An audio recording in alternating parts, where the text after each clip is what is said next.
Hi, this is Mike, And this is Fran. and this is Mike and Fran Unrehearsed, episode 4. First off, I'd like to thank all of our listeners for tuning in, and I want to welcome you to another show full of fun, facts, and fiction, but not necessarily in that order. I know last week we ended with a discussion on Mom's favorite actors and actresses, and I got to talk a little bit about mine as well. But I think we wanted to go into our favorite movies and films and that kind of thing, but that was going to take a little bit longer. We didn't have that much time last week, so we are going to try to end with that this week.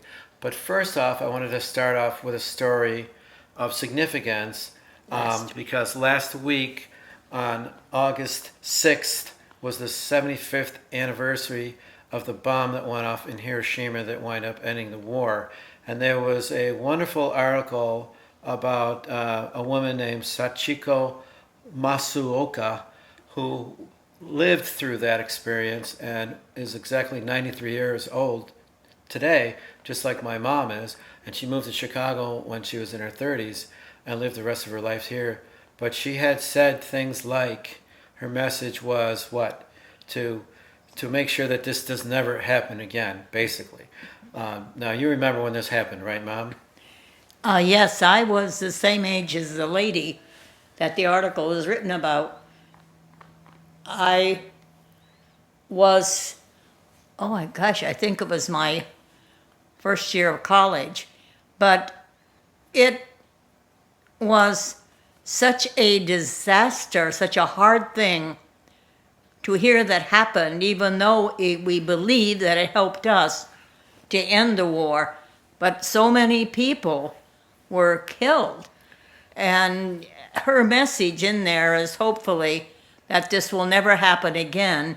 And this has been 75 years since, and no one has dropped another atomic bomb, except the one that was also in Nagasaki. Yeah. I lived in an apartment in Evanston many years later with a couple, my first two children, and the lady next door, a Japanese couple, they were from Nagasaki. Mm-hmm.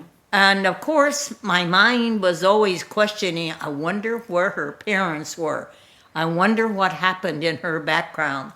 So after many months when we became friends, this came up in a conversation. And she mentioned that, yes, she lost some aunts and uncles, but Nagasaki was more hilly. And if you live more behind the hill or something, you didn't get it as directly the effect. Anyway, That's very interesting, Mom. But I want to also mention that when I went to college at Southern Illinois University, one of my best buddies from high school was supposed to go down there with me, and he unfortunately got into an accident with his summer job, and he had to put it off for like at least one semester or two, maybe, I think it was. And I went down there to Southern Illinois University and got a roommate from temporary housing named Tetsuro Hayasaka, a Japanese roommate who already had an engineering degree from Japan and was here for his second engineering degree and to improve on his English and hopefully find a job in America. So, what better roommate could I possibly have hoped for, studying engineering at the time, than a Japanese student that already had an engineering degree?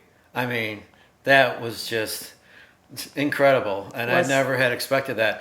And when it came down to math, I remember asking him, I don't know, I thought I was pretty good at math, but I just don't get this. How come you're so good at math?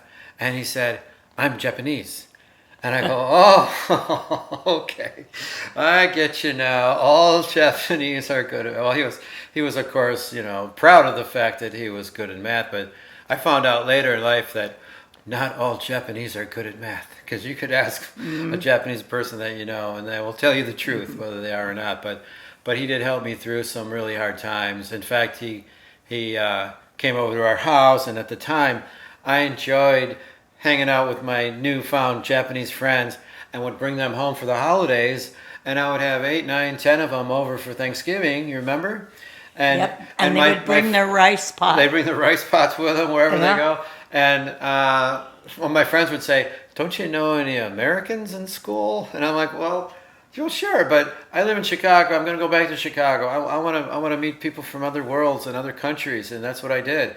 And they were my really good friends at the time, and I figured at least this way they had a chance to experience an American tradition, because most of them are probably going to graduate and go back to Japan, and I really enjoyed that. And I remember one time, I'm sorry to go on about this, but when you received a gift from my Japanese roommate, Tetsuro. tell me about that. And what was that gift? We got I think this is from Tetsuro, a beautiful box, and you opened it up, took off the tissue, and I don't know what it was, a little statue or something. But in it was also a card, and the card said, "Suitable for foreigners." And I always thought, oh, I'm the foreigner. Now, I don't know if they meant to take that out before they gave it to the person. All I know is we got it with that little note in it, "Suitable for foreigners." That was so funny. Yeah, I remember yeah. that like it was yesterday. Okay, Mom, so one of the questions was asking, since you were around in the early 50s, what you thought of the polio outbreak as compared to the coronavirus outbreak of today. Now, let's first of all just say that we both think that if you do the right things, we could live through this coronavirus outbreak, pandemic, COVID-19 fiasco that's going on right now, right?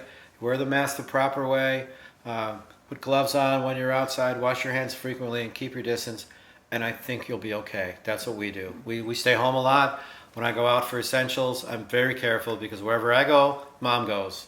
And so I have to be, extremely careful about, protecting myself. So I think if everybody does that, we'll be okay. So, Mom, you were around in the 50s, right? Well, the polio situation did not register big where I lived. I lived on the West Coast on a 500-acre farm, smaller cities. I don't remember any big thing about it. I do remember that we did get a vaccination, but I remember that the public schools in Oregon at that time, and any time they wanted to give a vaccination to kids in schools for anything, they'd line you up in the gym, and I was always one of the shortest, and they'd get to me last, and I'd hold my arm up and pass out. I hated needles and would wake up in the teacher's lounge. Oh, boy. But I do not remember a big thing about polio. The thing I remember about polio more is the story of Franklin Delano Roosevelt, one of our presidents, being a victim of polio, and it was covered up so well that he was always in a car campaigning, or I had a brace on his legs and his sons were holding him up. Yep. It wasn't till many years later that the truth came out that he was a polio victim, and then talked about the place I think it was in Georgia, the hot springs and the things where he went to help relieve it or not cure it. Once you're crippled, you are crippled. Yeah. But I remember more of the story about Franklin Delano Roosevelt than I remember about any of the precautions that we took when I was a youngster. Well, they were very careful, from what I remember, with the media, and when they showed him in public, to make sure that he was already at the podium, Oh, and yes, he was already yes. there, and people were around him, Yeah. and you never ever suspected anything Nope. like that. Like, You the really man did could not barely know. stand up on his own, No. probably, Yep. for many of those conferences that he was at. Yeah. But you never knew it. You never knew it, which was pretty interesting that they were able to do that at that time. Well, we were very fortunate that we were able to almost completely eradicate polio in our country. Absolutely. Absolutely. Okay, friend, here's a question that I want to get out of the way before we get into some of the other ones, okay? Somebody wants us to settle a debate for them. They're asking us whether dog people or cat people are more friendly and trustworthy. What do you think? Well, I'm a person that loves both, and has had cats and had dogs. So I don't see the difference. They're a pet, they're an animal, they're something you love. But people who own dogs, take them out, walk them, maybe play with them more, run up and down. Might be more socially And more of a acclimated pal, because they're maybe. outside and talking to other people. Yeah. You don't take a cat out to walk. Well, you can try. Yeah, we tried. Oh my gosh, I bought a cat harness. We had two white Persians, Oh, yeah. and I was determined those Persians were going to stand up, heel sort of, and follow me down the street And what like my happened? little corgi. What happened? Oh my gosh, I got 2 feet away. They went upside down, strangling themselves and vomiting. And that's the way they were walking on the leash. I can see that. Did not work at all. But getting back to the fact, but people with cats have that loving creature they like to curl up with in their bed and sleep with and things. So I wouldn't say. I think it depends upon the person. I don't think it has to be the animal that determines the fact that you are No. It's, friendly or kinder or something. I think both are equal. They both. I had a horse and loved my horse Okay. too. So, yeah. I mean, they're both pets that people have, and it's good to have a companion and a pet for the family to play with and love. And pets are great. And cats are just a little bit more opinionated, in particular as a pet, than a dog is more eager and more loving and more open and more obvious about kind of what's going on. Cats are just a little bit more, opinionated. Like a cat has an attitude. And When that I grew doesn't up, necessarily mean that the person has an attitude, because when the cat loves them, they love the cat, and when the cat doesn't love them, they still love the cat. So when I grew up in Oregon on the 500 acres, I had many pets, many dogs.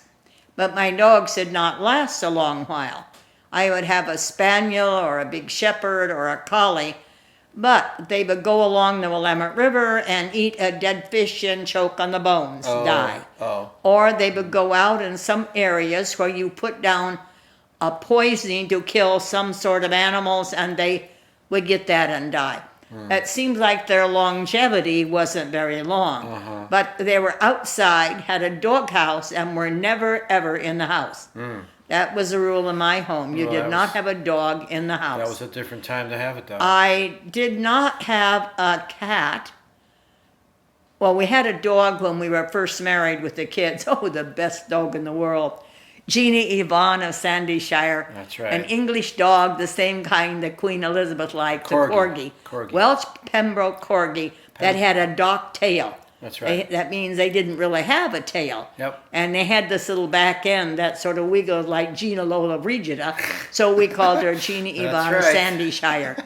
And she came from this famous family in England, and we had a whole book on her lineage or where she came from. So we wanted a dog, and we had all these books of dogs, and all 5 kids were so excited about getting a dog. Finally, I want a dog, I want a dog, I want a dog. All right, we're gonna get a dog. And we looked and we looked and we looked and we looked, and Dad looked at one picture and he goes, "That's the dog that we're gonna get," and it was a corgi. And that's the dog we got. And we drove all the way to Kalamazoo, Michigan, and in that Goldie station wagon, Chevrolet station wagon with 5 kids, and picked up Gina. Yep, And then we showed her in dog shows. we did. I took her to dog training, and she ended up getting first prize Yep, in her first show. she did. And we traveled around with 5 kids, had a big show carriage, boiled the liver in my pocket. So when you went out and took her around in the ring, you Give her put a your little hand treat. down towards your Yeah. pocket, and she knew there was liver in there, and her little ears would go up at the right point Yep. and look great in her little stand stay. Oh, yeah. So you had your dippity-doo to spray on. You did all the tricks that dog owners did. Dippity-doo. But not all dog owners had 5 kids, 5 little kids traveled around That's with right, this. that's right. We did for a while, We did for a while. until Yeah. our last show, she jumped up and licked the judge. Uh-oh. Well, that was a big no-no. You're over it, kiddo. You're not doing right for a dog show. No. But we no, love no. that dog and her She was beautiful a great, face. She was a great dog. She had a face like a fox, had little tail, short legs, and I And- used corgis out west to cattle to herd They were cattle. herders. Didn't they? Weren't they herders? They were Yeah. herding in Yeah. England and France. You wouldn't think of it by looking at them, but Yeah. they're built like a little mini cow with like little legs. Well, if you Yeah. were in tall grass and you were going to walk through, everybody thought, sure, this was a fox. And then when it came out with these short little legs, they knew it was a corgi. Well, I remember we had a mailman that ran for cover, right? You thought At it had least a fox. on Maple Lane we did. Yes. He saw that dog and oh my God! It started barking at him, face. even though we had a fence, and he just ran away as far as he could. He didn't look and see there was no tail. You have a fox in your backyard. Yeah. Is I think what he said. It was our prize corgi. Yeah. Little Gina. Well, Fran, with all the doom and gloom we seem to be living in today, and the threat of coronavirus, and home quarantining and social distancing and all this kind of stuff, people have to have some reasons to stay positive. And I've known throughout your life you've had other things happen that, maybe we're not so fortunate. So the question for you is, do you have any secrets to staying positive? Well, you aren't born positive. You grow into being positive by things that happen to you in your life. Mm-hmm. I think it's a choice that you make in yourself that nothing's going to get me down. I'm going to win. I'm strong. I can do it. Belief in yourself.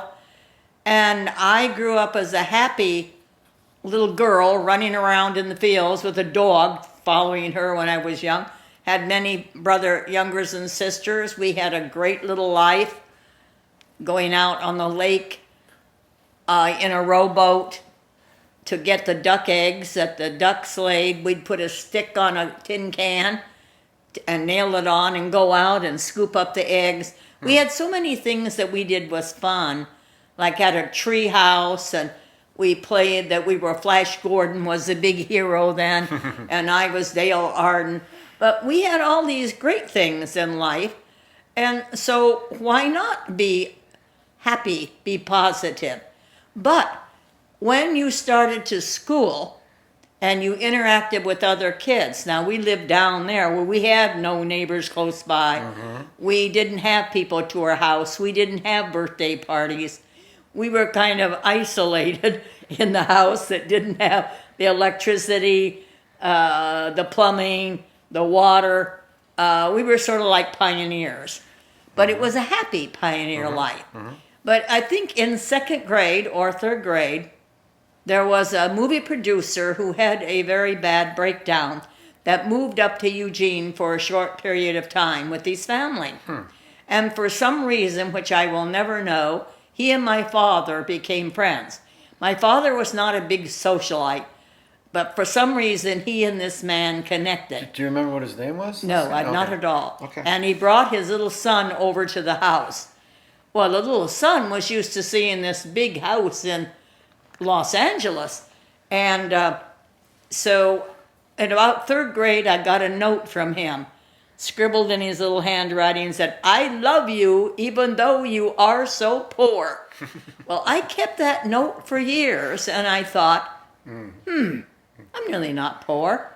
I have everything I've got here to be rich in my brain, to work for, positive, and it was pity, but in his eyes, because I hadn't had the background and where he lived, we were poor. Mm-hmm. And so it kind of made me more determined. I'll get the best grade. I'll do the best thing. I'll show you. Right. And I could beat all the boys in running. I was on the volleyball team that traveled in the state. I was on the baseball team. Wow. And then when I was in 8th grade, I again, by a kick in the pants, sort of, had that incentive to be positive. Mm-hmm. A girl, and I'll mention her because she turned out to be a really neat person, but Arlene Massengel in 8th grade had a birthday party. Uh-oh. She invited every girl in my class except me. Well, one of the girls tattled and told me, otherwise how would I have known? Yeah. And she said, oh, well, she couldn't invite you because she didn't have enough plates. Oh, really? And well, I kind of took it bad. This was 8th grade. Yeah. And it felt like, oh my gosh. I tried to figure out, well, gosh, Did she hate me or something? I know we both had a crush on the same boy called Roddy Dotson.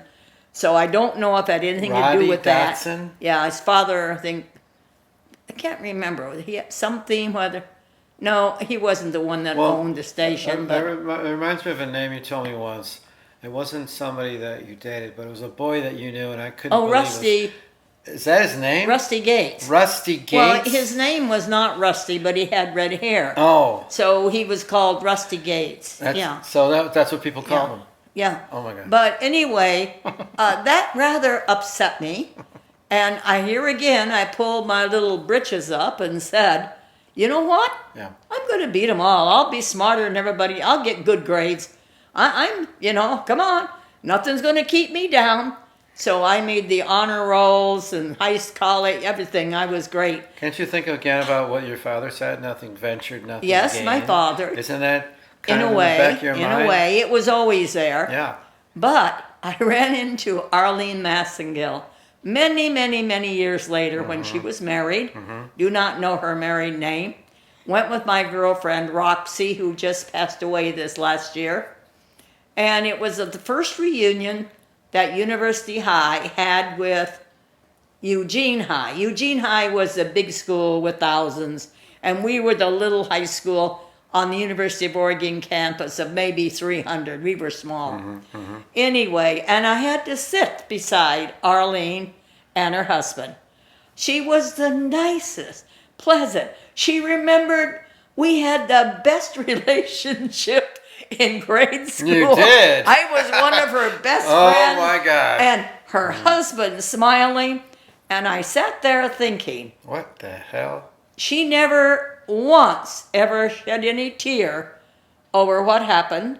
It hadn't meant anything to her. And why did I let it mean that much to me? Right. That was within me to throw it off and go on. Yep. And because whatever reason it wasn't really real to me. Right. And I realized you don't sweat all the things. You don't let people get to you. No. You don't get hurt. And but I think those two things, when somebody said positive, I think it takes some negative things to make you believe in yourself and you're going to will yourself to do all of this. Absolutely. It was the same way when I got married and I had kids, and I had 5 kids, a 5-bedroom house. I was taking college classes at night because I had not had education background. I had Allied Arts and Architecture, so I needed a lot of classes to take in this state. Well, or you wanted Illinois. to be in interior design, but that was something that women didn't go right into right away. You worked at a clothing store, then you got married, and you didn't have to work until you had 5 kids and we needed some extra income. And then I was great at being a teacher. I loved it. It was the most exciting job in the world because every day you were dealing with little live human beings, and every parent had sent you the best product they had. And it was marvelous. That's right. So positive, there's times when you aren't, when your daughter is killed at 24, but you learn to lead your life in honor of the life that she didn't have. That's right. When your husband died in his 50s, but you go ahead, okay, kids and I, we'll make our life great in honor of you. That's right. So you don't look at the downside of things. Well said. And I spend life now with my sister, who is 90, in Portland, Oregon, I'm getting old, and no, you're not old. You're only as old as you want to make yourself be. You get up in the morning and you creak and think a minute, you walk down the stairs and you put on your happy face and say, I'm living above all these things. I don't have to buy into this. It's all I relative. can choose the way I want to live today. That's right. That's part of what I think makes me be positive. And I won't say I've always been positive every day in my life. We've all had our ups and downs. Right.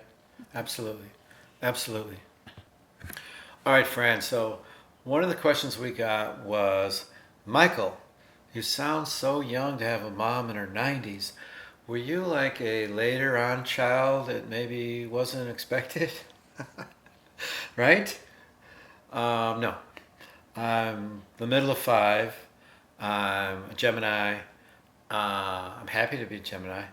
And I was born in a year that, are you ready for this? The Bic ballpoint pen was first sold. That's right. I was born in a year that Mattel Barbie doll and board game Risk debuted. Volvo invented this seatbelt in this year. And the most popular song was Mac the Knife. So you guys figure that one out, okay? But thank you for the compliment. And like my mom, I'm young at heart, forever and ever, and you're only as old as you make yourself feel. So there you go. All right, Mom. So we got about 5 minutes left here. I want to ask you another question from our listeners. What is your favorite movie of all time?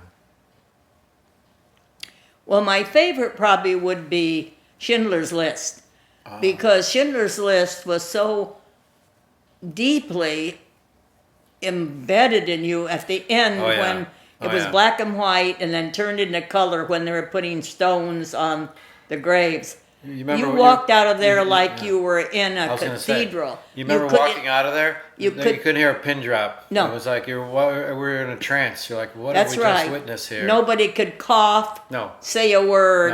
No. That movie was very It was grabbing shocking. It was- in every it way. was like, But I also like epics like Dr. Dr. Zhivago. Zhivago. Yeah. Loved the book, Yeah. loved the way, remembered that country house with all the ice on it and things that Now, are. I remember seeing that movie with Grandma Rose, and I must have been maybe 8 or 9 or 10 years old. And I don't know. I just seem to remember being in the movie with her and me, and that was it. There must have been more kids there, or you were probably there. And I kept asking her, what's going on? Why is that man running away? Why is he speeding away in the car? Where are they going? How come people are chasing him? Poor Grandma was like, get this kid away from me. We could have been watching like Yeah. like Dumbo or something, like a cartoon like they have Yeah. now. But no, I'm watching Dr. Zhivago as a 10-year-old, and I didn't have a clue what was going on. The music was so great. Oh, and yeah. then I was traveling years later in the 80s in England from Bristol to London on a bus. And everybody is running over to one side to look out. There goes a convertible by Yeah. with the license plate Omar Sharif. And Oh, there is, wow. top down, this guy with dark hair and big sunglasses, which looks exactly like him driving. Oh my God. I also liked That's really Lawrence awesome. of Arabia. Again, I Oh, yeah. like the same moving thing, the music, the actor, and the story based on real thing. I also like, back to my westerns, Dances with Wolves, which I think I've seen at least 17 times. And these were the main movies that I liked. Michael? Well, I do like the good, the bad, and the ugly. That's just a classic. I love the music. My God, I love Clint Eastwood in those films and the characters and the scenes. And I also really like, well, an old classic that you know about that has the wonderful music, Butch Cassidy and the Sundance Kid. And that's just been a classic movie for me for a very long time, and I love it.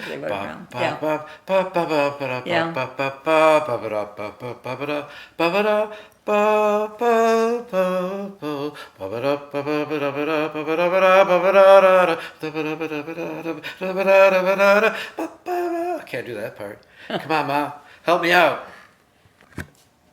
Well, maybe, Michael, you could work on those high notes a little bit more for next Okay, time. Mom. All right, all right. Well, that's about it for us. Mike and Fran Unrehearsed, 216 The Net. See you guys next week, Wednesday at noon. So long.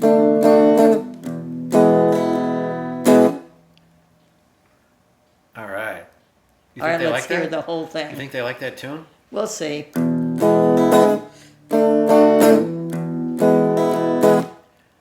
Eventually, we'll have you singing on here, right? Yeah, let's just hear the thing You don't now. think so? No, I'm not singing.